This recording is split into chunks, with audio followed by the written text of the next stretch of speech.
معلومات زموږ د میډیا د طرف نه نمایندګي کوو نو هم د قام نمایندګي کوو که نه خو اکثریت کال چې راغلل نو هغه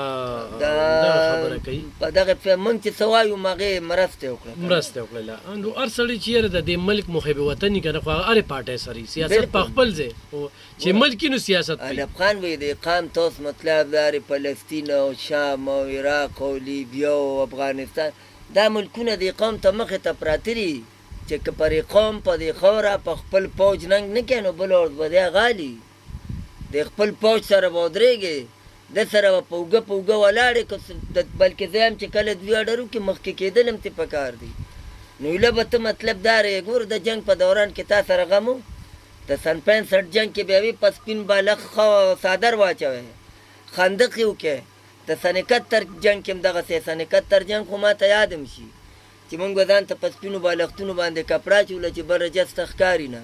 ستا دا اوس چې د ډي سی اپس چې دې مخبرو کې خندقونه کنولی شوي چې خلکو ته یې دلته به راځئ او دې ده کې او پناه دی مړه په دې جنګ کې خو مطلب دا دی چې در پرده امریکا انډیا سره وه روس انډیا سره و اسرائیل انډیا سره و فرانس انډیا سره و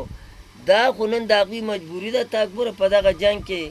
چې کوم دی رافیل شکست وخوړو نو دا فرانس شکست وخوړو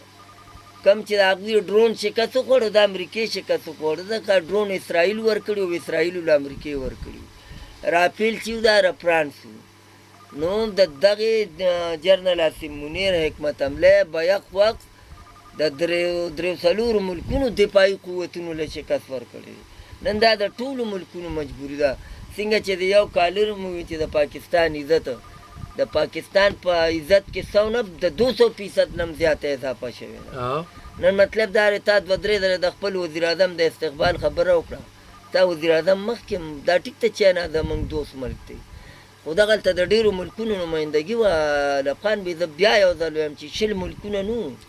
د 20 ملکونو حکمرانان زمونږ ملک وزیر اعظم ته په ډېر ښه سترګه وکتل شو او په دغه ښه سترګه کتل چې کوم دی کې د فیلډ مارشل او زمونږ د ملک بهترین حکمت عملي هغوی دا وګڼله چې پاکستان دې وخت کې دهشتګردۍ ډېر زیات ځپلې دي او دهشتګردي پکې ډېره په ټاپ باندې ده د حفاظت کاروي پکار ده ګرانو کتونکو دویمې دغه کې به راځو په لوکل ایشو باندې به زموږ سره خبرې وي تا چېرته مزه زموږ سره اوسئ